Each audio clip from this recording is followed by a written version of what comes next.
أشهد أن لا إله إلا الله وحده لا شريك له وأشهد أن محمدا عبده ورسوله أما بعد فأعوذ بالله من الشيطان الرجيم بسم الله الرحمن الرحيم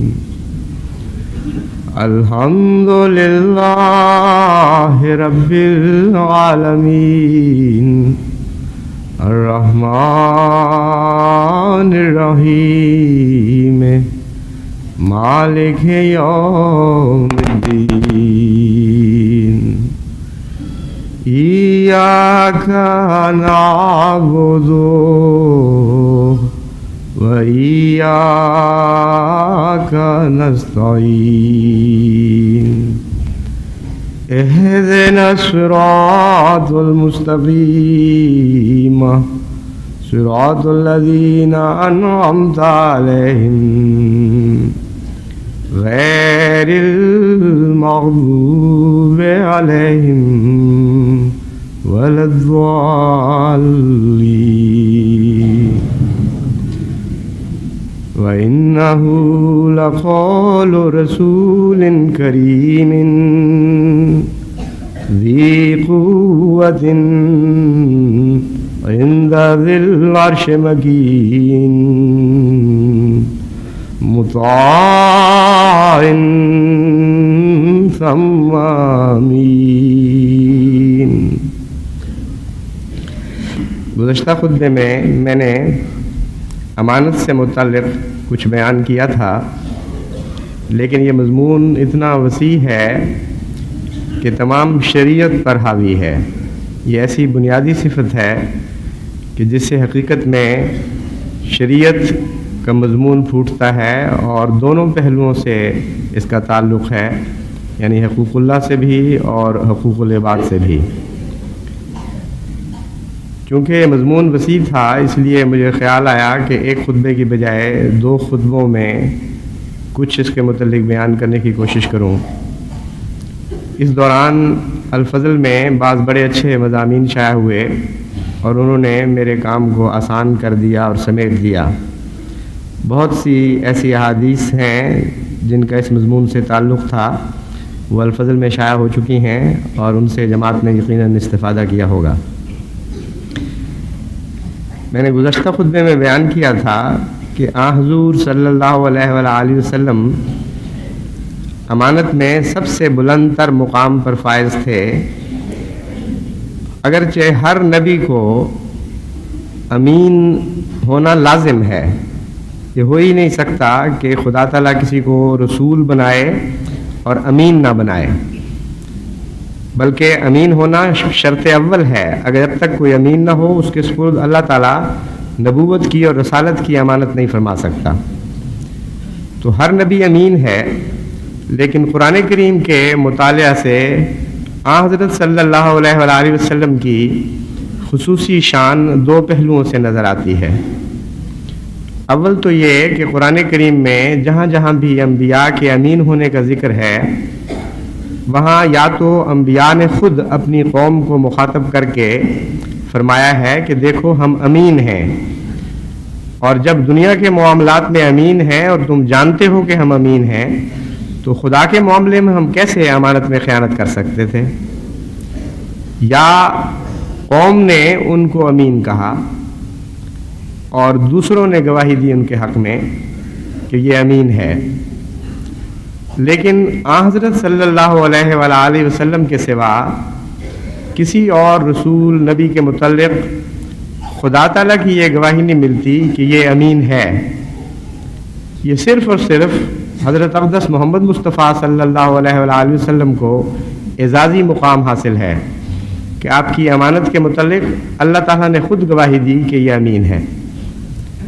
چنانچہ جس آیت کی میں نے تلاوت کی ہے اس میں اللہ تعالیٰ فرماتا ہے وَإِنَّهُ لَقَوْلُ رَسُولٍ كَرِيمٍ ذِي قُوَّةٍ عِنْدَ ذِي الْعَرْشِ مَكِينٍ مُطَاعٍ ثَمَّ أَمِينٍ، کہ دیکھو یہ رسول،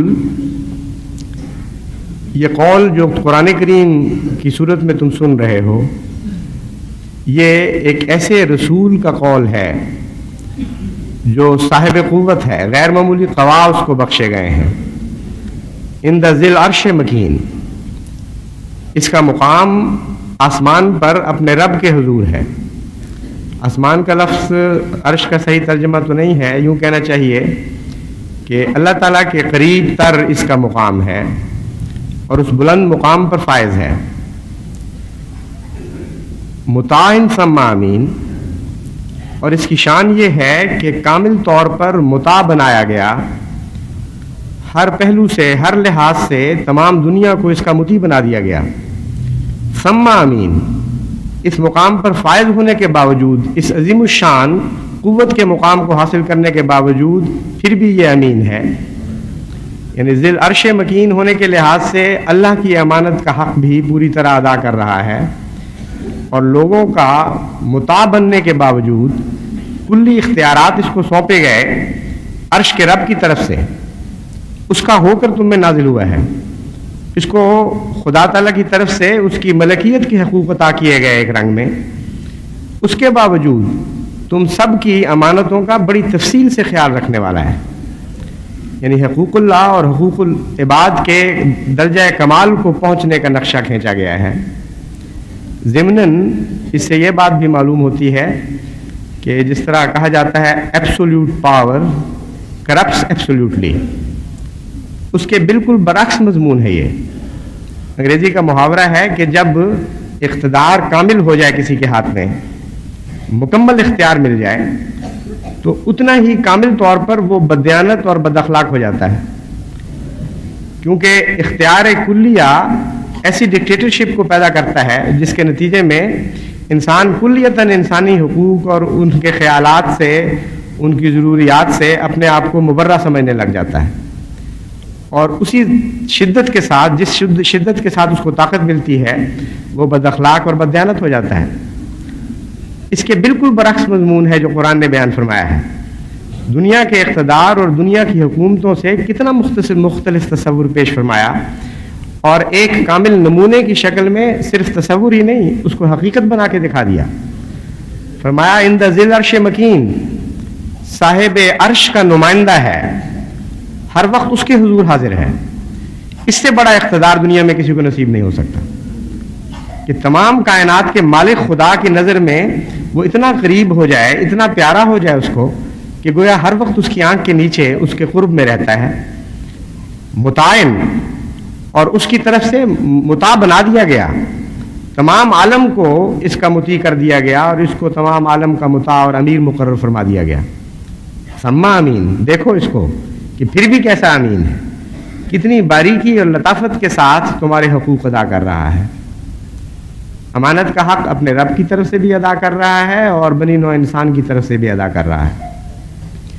دوسرا امتیاز جو قرآن کریم نے حضرت صلی اللہ علیہ وآلہ وسلم کو بطور امین بخشا، وہ یہ ہے کہ اگرچہ روح القدس ہر نبی پہ نازل ہوا اور وہ امین بھی ہے، جیسا کہ میں نے بیان کیا تمام انبیاء امین ہیں، روح القدس بھی امین ہے اور اس کا نام روح الامین رکھا گیا، لیکن کسی اور نبی کی وحی میں وحی کے ساتھ روح القدس کے علاوہ روح الامین کا لفظ استعمال نہیں ہوا۔ یعنی روح القدس کا نازل ہونا تو ملتا ہے، لیکن روح الامین کا کہیں ذکر نہیں ملتا۔ اور جب کسی شخص کی خاص صفت کو نمایاں طور پر بیان کیا جاتا ہے تو مراد یہ ہے کہ وہ بدرجہ خاص پوری ہوگی۔ چنانچہ جب آپ خدا سے دعا کرتے ہیں، رحم کی التجا کرتے ہیں، تو اس وقت یہ تو نہیں کہتے کہ اے قہار ہم پر رحم فرما، اس وقت رحمان اور رحیم ہی یاد آتا ہے۔ جب دشمن کے ظلم سے تنگ آ کر اپنے رب کو یاد کرتے ہیں تو اس وقت رحمان اور رحیم کی بجائے قہار کا لفظ آپ کے ذہن میں زیادہ جلدی آتا ہے، ایک طبی بات ہے۔ تو تو روح الامین میں کا یہ مطلب تو نہیں ہے کہ وہ دوسروں کے لیے امین نہیں تھا، وہ تو ایک صفت لازمہ ہے اس کی۔ مراد یہ ہے کہ حضرت محمد مصطفیٰ صلی اللہ علیہ وآلہ وسلم کے اوپر جب یہ نازل ہوا تو بدرجہ خاص اس کی صفت امانت نے اپنے جلوے دکھائے۔ حضرت خلیفۃ المسیح ثانی رضی اللہ تعالیٰ عنہ اپنی تفسیر کبیر میں اس آیت پر بحث کرتے ہوئے فرماتے ہیں کہ اس خصوصی ذکر سے مراد یہ تھی کہ جیسی حفاظت اس کلام کو ملے گی ویسی کبھی کسی اور کلام کو نہیں دی گئی۔ یعنی نزول کے وقت کی حفاظت تو سب کو حاصل ہوتی ہے، لیکن ان معنوں میں حفاظت کے لفظی حفاظت بھی اس کو عطا ہو اور مستقلاً اس کی معنی کی حفاظت کا بھی انتظام کیا جائے، یہ پیشگوئی تھی روح الامین کے نازل ہونے سے متعلق۔ تو حضور صلی اللہ علیہ وآلہ وسلم کا امانت کا مقام جتنا بلند ہوتا چلا جاتا ہے، اسی قدر آپ کے غلاموں کی ذمہ داریاں بھی ساتھ ساتھ بلند ہوتی چلی جاتی ہیں، اسی قدر ذمہ داریاں ہماری بڑھتی چلی جاتی ہیں۔ مطاعن ثم امین جو آپ کو فرمایا گیا، اس کا ایک بہت ہی پیارا اظہار اس وقت ہوا جب فتح مکہ کے وقت آپ کے سپرد خانہ کعبہ کی چابیاں کی گئیں۔ اسی دوران فتح مکہ کے وقت یہ آیت نازل ہوئی، ان اللہ یامرکم ان تؤدوا الامانات الی اہلھا واذا حکمتم بین الناس ان تحکموا بالعدل، کہ اللہ تعالیٰ تمہیں حکم دیتا ہے کہ جب ان اللہ یامرکم ان تؤدوا الامانات الی اہلھا واذا حکمتم بین الناس ان تحکموا بالعدل، کہ خدا تعالیٰ حکم دیتا ہے کہ تم اپنی امانتوں کو ادا کرو اور جب لوگوں کے درمیان فیصلہ کرو تو عدل کے ساتھ فیصلہ کیا کرو۔ حضرت عمر کی روایت ہے کہ حضرت صلی اللہ علیہ وآلہ وسلم خانہ کعبہ سے جب فتح مکہ کے بعد نکل رہے تھے تو ان آیات کی تلاوت فرما رہے تھے، اور اس سے پہلے کبھی حضور صلی اللہ علیہ وآلہ وسلم کے منہ سے یہ آیات نہیں سنی گئیں، یعنی یہ اسی وقت نازل ہوئی ہیں۔ مفسرین اس کی شان نزول یہ بیان کرتے ہیں کہ حضرت اقدس محمد مصطفیٰ صلی اللہ علیہ وآلہ وسلم سے اس وقت حضرت علی نے یہ سوال کیا کہ یا رسول اللہ، اب آپ ہمارے پانی پلانے کے اعزاز کے ساتھ اس اعزاز کو بھی ملا دیجئے کہ ہم خانہ کعبہ کے دربان بھی شمار ہوں۔ اس سے پہلے پانی پلانے کا اعزاز الگ خاندان کو میسر تھا اور خانہ کعبہ کی دربانی کا اعزاز الگ خاندان کو میسر تھا۔ تو حضرت محمد مصطفیٰ صلی اللہ علیہ وآلہ وسلم نے آپ کی اس التجا کی طرف توجہ نہ فرمائی اور پوچھا کہ عثمان بن طلحہ کہاں ہے، عثمان بن ابی طلحہ کہاں ہے؟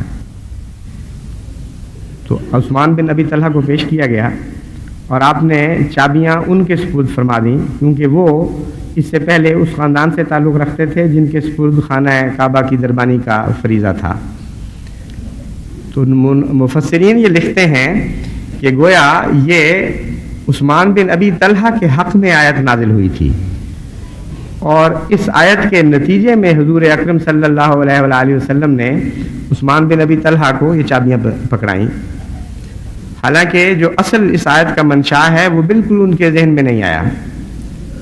اصل واقعہ یہ ہے کہ خانہ کعبہ کی تعمیر کا مقصد اعلیٰ یہ تھا کہ اس میں محمد مصطفیٰ صلی اللہ علیہ وآلہ وسلم اللہ کی عبادت کریں، کیونکہ خانہ کعبہ خدا کی خاطر بنائے گئے گھروں میں سب سے افضل اور سب سے اول تھا، اور اس کی شان مکینوں سے تھی، نہ کہ عمارت میں۔ عمارت کی شان تو کوئی حیثیت نہیں رکھا کرتی، یہ وہی خانہ کعبہ تھا جس میں بے شمار بت اکٹھے ہو گئے تھے، جس میں نہایت گندے قصیدے ایسے ایسے خوفناک عشقیہ اشعار پر مشتمل بھی لٹکائے جاتے تھے کہ جن کو کسی شریف مجلس میں کوئی انسان پڑھ کے سنا نہیں سکتا۔ یہ تو عمارت کا حال تھا، اس عمارت کی شان تو مکینوں سے تھی، اسے تو خدا کے ان انبیاء نے شان بخشی جو خدا کی خاطر اس گھر میں آیا کرتے تھے اور اس کی عبادت کیا کرتے تھے۔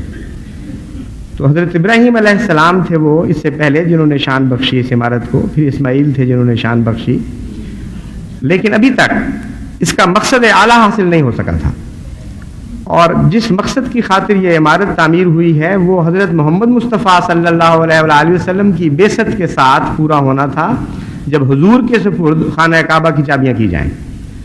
تو اللہ تعالیٰ تو یہ خوشخبری دے رہا تھا کہ آج وہ دن ہے جب کہ خانہ کعبہ کی تعمیر کا مقصد پورا ہو رہا ہے۔ دیکھو میرے محمد کے سپرد کر دیا گیا ہے یہ بیت، جس کی خاطر پیدا کیا گیا تھا۔ تو حضرت صلی اللہ علیہ وآلہ وسلم کی عجیب شان ہے۔ مطاعن ثم امین کی تفسیر اس طرح ہمیں معلوم ہوئی کہ جب کامل طور پر آپ کو مطاع بنا دیا گیا، جب بیت اللہ آپ کے سپرد کر دیا گیا، پھر امانت کی ایسی باریک راہوں کو اختیار فرمایا کہ بطور انعام، بطور عطا اس کے سپرد چابیاں کر دی گئیں جس کے خاندان میں پہلے بھی چابیاں تھیں، بس بطور حق نہیں تھا وہ۔ یہ حضرت محمد مصطفیٰ صلی اللہ علیہ وآلہ وسلم کی شان امانت کی انتہا ہے کہ جب خدا نے آپ کے سپرد خانہ کعبہ کو کر دیا تو آپ نے پھر از خود اس کو کسی کے سپرد کرنا تھا، اس میں سے اس کو چنا جس کو پہلے یہ اعزاز حاصل تھا کہ اس کے خاندان میں چابیاں تھیں۔ تو شان نزول تو حضرت محمد مصطفیٰ صلی اللہ علیہ وآلہ وسلم ہے، نہ کہ عثمان بن ابی طلحہ۔ حضور صلی اللہ علیہ وآلہ وسلم خود بھی امانت کے انتہائی اعلیٰ مقام پر فائز تھے، اور اپنے غلاموں کی بھی ایسی تربیت فرمائی کہ چھوٹے چھوٹے بچے بھی امانت کے حق کو سمجھتے تھے، ان کی باریک راہوں کو سمجھتے تھے۔ چنانچہ یہ روایات ہیں، حضرت مالک انس کی روایت ہے کہ میں کھیل رہا تھا ایک مرتبہ، تو حضرت صلی اللہ علیہ وآلہ وسلم نے مجھے کسی کام پر بھجوا دیا۔ میں جب گھر ذرا تاخیر سے آیا تو میری ماں نے مجھ سے پوچھا کہ تم کیا بات ہے، تم تاخیر سے آئے ہو؟ تو میں نے کہا حضور اکرم صلی اللہ علیہ وآلہ وسلم نے کوئی پیغام دے کر مجھے بھجوایا تھا کسی کے پاس، اس لیے مجھے دیر ہو گئی۔ تو اماں نے پوچھا کیا بات تھی؟ آپ نے کہا میں تمہیں کیوں بتاؤں، یہ تو میرے آقا کی امانت ہے، حضرت محمد مصطفیٰ صلی اللہ علیہ وآلہ وسلم کی امانت ہے، مجھے تو آپ نے اجازت نہیں دی کہ میں تجھے بتاؤں۔ ماں نے کہا ہاں بیٹا، کسی کو بھی نہ بتانا، اسی طرح امانت کے حق ادا ہوتے ہیں۔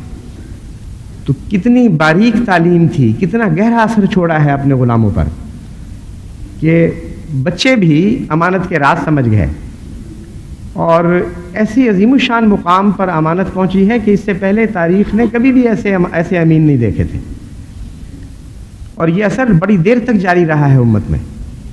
چنانچہ ایک مشہور مورخ گبن ایک مسلمان بادشاہ کا ذکر کرتے ہوئے حیرت کے ساتھ اپنا سر جھکا لیتا ہے امانت کے اس معیار کو دیکھ کر جو محمد رسول اللہ صلی اللہ علیہ وآلہ وسلم نے اپنی امت میں پیدا کیا، اور واضح طور پر ذکر کرتا ہے یہ جو میں واقعہ بیان کر رہا ہوں اس کی اصل وجہ یہ ہے کہ محمد صلی اللہ علیہ وآلہ وسلم نے اتنا زور دیا ہے امانت پر، ایسے امانت کی باریک راہوں پر چلایا ہے اپنی امت کو، یہ اسی کا فیض تھا کہ جو یہ واقعہ رونما ہوا سینکڑوں سال کے بعد۔ الب ارسلان کا بیٹا ملک شاہ جب بادشاہ ہوا تو اس کے والد چونکہ ایسے وقت میں گزر گئے کہ اس کی عمر چھوٹی تھی، تو شریکوں نے اور رشتہ داروں نے اپنی اپنی جگہ حکومتوں کے اعلان کرنے شروع کیے، اور ایک عام بغاوت ہو گئی۔ اس وقت ان کا وزیر توسی بڑا مشہور ہے، وہ چونکہ شیعہ تھا، اس نے ان کو کہا کہ کیوں نہ ہم وہاں چلیں امام موسیٰ رضا کی قبر پہ اور وہاں دعا کی جائے، اس دعا کا خاص اثر ہوگا۔ تو ملک شاہ نے یہ بات مان لی اور حضرت امام موسیٰ رضا کی قبر پر گئے اور وہاں دعا کی۔ دعا کے بعد انہوں نے اپنے وزیر سے پوچھا کہ بتاؤ تم نے کون سی دعا کی تھی؟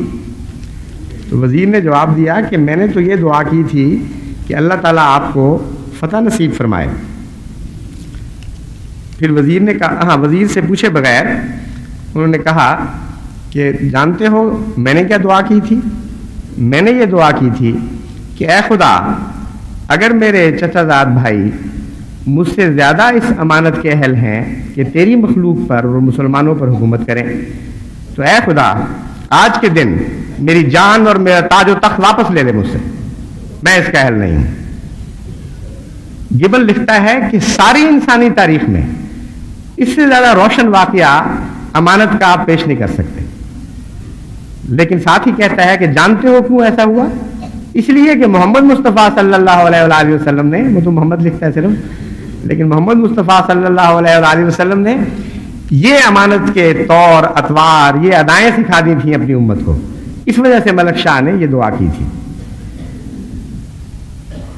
حضرت صلی اللہ علیہ وآلہ وسلم کے بعد جب امانت ضائع ہو گئی اور حضور اکرم صلی اللہ علیہ وآلہ وسلم کی پیشگوئیوں کے مطابق ضائع ہوئی، آپ نے فرمایا تھا کہ آئندہ جب سات آئے گی تو سات سے پہلے جو نشانیاں ہیں ان میں یہ اہم نشانی ہوگی کہ امانتیں ضائع کر دی جائیں گی، لوگ بددیانت اور خائن ہو جائیں گے، جیسا کہ ہم اس زمانے میں دیکھ رہے ہیں. سات کے لفظ میں خوشخبری تھی، یہ نہیں تھا کہ سات آ جائے گی فوراً اور پھر معاملہ ختم ہو جائے گا، بلکہ سات کو مسیح کی آمد ثانی کے ساتھ وابستہ کرنے کا مطلب یہ ہے کہ روحانی قیامت آنی تھی، اور مسیح کے آنے کی نشانی تھی دراصل یہ کہ جب بددیانتی عام ہو جائے گی اور خیانت شروع ہو جائے گی، امانت اٹھ جائے گی، اس وقت اللہ تعالیٰ اس مسیح کو بھیجے گا جس کے ساتھ ایک سات نو آ جائے گی، ایک انقلاب برپا ہو جائے گا روحانی، اور مٹتا ہوا اسلام دوبارہ اجاگر ہو جائے گا، پھر یہ دلوں میں جاری ہوگا، پھر یہ اعمال میں داخل ہوگا، پھر یہ دنیا کے اندر پاک تبدیلیاں پیدا کرے گا. چنانچہ حضور صلی اللہ علیہ وآلہ وسلم کو خدا تعالیٰ نے جو امین بنایا اور روح الامین کو آپ پر نازل فرمایا، اس کا ایک یہ بھی تقاضا تھا کہ آپ کی امانت کو ضائع نہیں ہونے دیا جائے گا، دوبارہ ایسا نظام جاری کیا جائے گا کہ یہ مٹتی ہوئی امانتیں پھر دوبارہ واپس آ جائیں. چنانچہ حضرت مسیح موعود علیہ الصلوۃ والسلام کو بھی الہاماً امین فرمایا گیا. چنانچہ اللہ تعالیٰ نے آپ کو فرمایا سلام علیک یا ابراہیم انک الیوم لدینا مکین امین، کہ اے ابراہیم نو، اے اس نئے دور کے ابراہیم، تجھ پر سلامتی ہو، انک الیوم لدینا مکین امین، اس زمانے میں میرے حضور تو ہی مکین اور امین ہے. بس ہم تو تجدید عہد کر کے حضرت مسیح موعود علیہ الصلوۃ والسلام پر ایمان لا کر دوہری ذمہ داریوں کو نیچے آ گئے. ہمارا تو بہت زیادہ فرض ہے کہ ہم اس امانت کے حق ادا کریں اور اسے نہ مٹنے دیں. لوگ یہ سمجھتے ہیں غلط فہمی سے کہ امانت بڑی بڑی چیزوں میں تو ٹھیک ہے، چھوٹی چھوٹی باتوں میں کیا فرق پڑتا ہے. حالانکہ حضرت مسیح موعود علیہ الصلوۃ والسلام نے جو ہمیں سکھایا وہ یہ ہے کہ امانت شروع ہی چھوٹی باتوں سے ہوتی ہے. جو شخص چھوٹی باتوں میں امانت کا حق ادا نہیں کرتا وہ بڑی باتوں میں کر ہی نہیں سکتا. چنانچہ ایک واقعہ میں نے پہلے آپ کو سنایا تھا، اب ایک اور واقعہ سناتا ہوں کہ حضرت اقدس مسیح موعود علیہ الصلوۃ والسلام کے پاس مسواکیں پیش کی گئیں. اب بہت خوش ہوئے، بڑی پسند فرمائیں، کیکر کی تازہ مسواکیں تھیں. لیکن مان پوچھا کہ یہ کہاں سے لائے ہو؟ تو مسواکیں پیش کرنے والے غلام خادم نے عرض کیا کہ حضور یہ فلاں کھیت سے میں نے کیکر سے کاٹی ہیں. آپ نے فرمایا وہ تو ہمارا کھیت نہیں ہے، تم نے تو اسے پوچھا نہیں اس کے مالک سے، اس لیے یہ مسواکیں لے جاؤ، میرے لیے یہ مسواکیں جائز نہیں ہیں. کتنی معمولی بات ہے، آج کل مسواکیں چھوڑ کے لوگ پورے کیکر ہی کاٹ لیتے ہیں لوگوں کے، اور آندھیوں سے جب درخت ٹوٹتے ہیں تو سمجھتے ہیں سب کا حق ہو گیا ہے. خاص طور پر مشرقی بنگال میں، مشرقی پاکستان کہنے لگا تھا، بنگلہ دیش میں جب وہ مشرقی پاکستان تھا ہمیں اس کا تجربہ ہوا. ایک بہت خوفناک طوفان آیا تھا وہاں، غالباً 1962 کی بات ہے. بے انتہا درخت ٹوٹا تھا، اور اس طوفان کے ساتھ ختم ہونے کے وقت یا جب وہ نرم پڑا، ہم نے باہر نکل کے دیکھا تو موٹر پر کہیں جانے کا سوال ہی نہیں تھا. ہر چند قدم پر ایک درخت گرا ہوا پڑا تھا، اور مسجد میں ہمارا پہنچنا ضروری تھا، وہاں اپوائنٹمنٹ تھی پہلے سے. تو بھائی ظفر ہمارے جن کے یہاں میں ٹھہرا ہوا تھا، میں نے ان سے کہا کہ اب کس طرح جائیں گے؟ انہوں نے کہا فکر نہ کرو، تھوڑی دیر کے بعد سب سڑکیں صاف ہو جائیں گی. ان کو تجربہ تھا اس جگہ کا. چنانچہ کوئی نصف گھنٹہ گزرا ہوگا وہ مشکل. انہوں نے کہا چلو اب چلتے ہیں. میں نے کہا اتنے درخت گرے ہوئے ہیں، یہ تو ممکن ہی نہیں ہے کہ صاف. انہوں نے کہا نکلو تو صحیح. چنانچہ جب ہم روانہ ہوئے تو مسجد تک پہنچتے پہنچتے ایک بھی درخت نظر نہیں آیا. آنن فانن جس طرح کیڑیاں نکلتی ہیں مٹھائی پر، اس طرح لوگ نکلے ہیں اور وہ سارے درخت غائب کر گئے. تو امانت ضائع ہونے کا جو نقشہ حضرت محمد مصطفیٰ صلی اللہ علیہ وآلہ وسلم نے کھینچا تھا وہ بھی نظر آیا کہ درخت غائب ہو رہے ہیں، اور جب وہ امین آیا جس کے سپرد دوبارہ امانتیں کی جانے تھیں تو مسواکیں غائب ہونے بھی بند ہو گئی. کتنا فرق ہے. یہ تھا وہ وجود جس کے سپرد دوبارہ امانتوں کو زندہ کرنے کا کام فرمایا گیا. حضرت مسیح موعود علیہ الصلوۃ والسلام بہت چھوٹی باتوں میں احتیاط کی تعلیم دیا کرتے تھے اور بہت چھوٹی باتوں میں احتیاط فرمایا کرتے تھے. ایک دفعہ آپ آرام فرما رہے تھے اور آپ کے بعد صحابہ آپ کو دبا رہے تھے، تو دباتے دباتے آپ کے کوٹ کی جیب پر جو ہاتھ پڑا تو اندر سے ٹھیکریوں کی آواز آئی، اور وہ جو دبانے والے صحابی تھے، غالباً منشی عرور خان کا ذکر ہے، وہ یہ کہتے ہیں کہ مجھے تعجب ہوا، مجھے خیال ہے کوئی بچہ جیب میں ڈال گیا ہے، آپ کو پتہ نہیں لگا، تو میں نے ہاتھ ڈال کر ٹھیکریاں نکالیں تاکہ میں پھینک دوں. حضرت مسیح موعود علیہ الصلوۃ والسلام کی آنکھ کھل گئی. آپ نے فرمایا یہ کیا کر رہے ہو؟ انہوں نے کہا میں تو ٹھیکریاں نکال رہا ہوں تاکہ میں پھینک دوں. آپ نے فرمایا بالکل نہیں، واپس ڈال دو، یہ میرے محمود کی امانت ہے. وہ امانت رکھوا گیا تھا میرے پاس، وہ واپس آئے گا اور پوچھے گا، ٹھیکریاں نہیں پائے گا تو کہے گا یہ کیسی امانت کا حق ادا کرتے ہیں ابا. یعنی ساری دنیا کو امانت کی تعلیم دے رہے ہیں. یہ تفصیل سے تو نہیں مگر یہ مفہوم بتایا مسیح موعود علیہ السلام نے کہ میرے بیٹے پہ کیا اثر پڑے گا کہ میں دنیا کو امانت کی تعلیم دے رہا ہوں اور بچے کی ٹھیکریاں بھی نہیں بچا سکا. تو یہ وہ چھوٹی چھوٹی چیزیں ہیں جو حقیقت میں انسان کو امانت کے راز بتاتی ہیں. یہ ٹھیکریاں لال و جواہر سے بڑھ جاتی ہیں جب امین کی جیب میں چل جاتی ہیں، اگلی نسلوں کی امانت کی حفاظت کرتی ہیں. تو حضرت مسیح موعود علیہ الصلوۃ والسلام نے تو اپنا حق ادا کر دیا. کیا ہم اس حق کو ادا کر رہے ہیں جو ہم پر عائد ہوتا ہے؟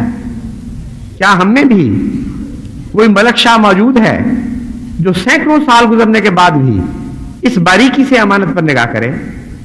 اگر کم ہیں ایسے لوگ تو خوب یاد رکھیں کہ آج کے زمانے میں جو امانت کا حال ہے، آج ایک ملک شاہ کی ضرورت نہیں ہے زمانے کو، آج تو لاکھوں ملک شاہ پیدا کرنے پڑیں گے جماعت احمدیہ کو، تب جا کر یہ جہاد اسلام کے حق میں کامیاب جہاد کے طور پر لڑا جائے گا. اس میدان میں بہت شکست کھائی ہے اسلامی خلق نے. اتنے دکھ کے مناظر ہیں کہ مشرق اور مغرب میں سب سے زیادہ خیانت مسلمان ممالک میں نظر آ رہی ہے. اتنا دکھ کا مقام ہے کہ وہ جو ساری دنیا کے امین بنائے گئے تھے، آج ساری دنیا ان پر ہنستی ہے اور کہتی ہے یہ دیکھو خائن لوگ. اس کھوئی ہوئی بازی کو ہم نے جیتنا ہے، اس پانسے کو پھر پلٹنا ہے، اور ہمارے سپرد یہ کام کیا گیا ہے. اللہ تعالی ہمیں توفیق عطا فرمائے کہ تمام باریک تقاضوں کو پورا کریں اور خدا کی محبت کی نگاہیں ہم پر پڑیں، اور اللہ آسمان سے یہ کہے کہ اے اس زمانے کے امین کے غلاموں، تم نے اس حق کو خوب ادا کر دیا، خوب ادا کر دیا اور خوب ادا کر دیا. اب میرے حضور تم حاضر ہو گئے تو میں پیار اور محبت سے تمہیں دیکھوں گا. خدا کرے کہ ایسا ہی ہو.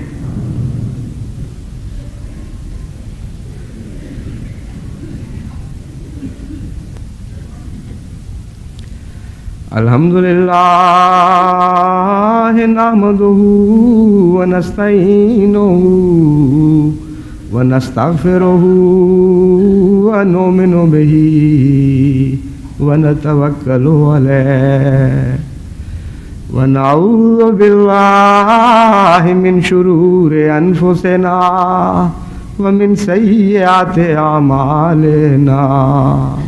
من يهده الله فلا مضل له ومن يضلله فلا هادي له ونشهد أن لا إله إلا الله وحده لا شريك له ونشهد أن محمدا عبده ورسوله.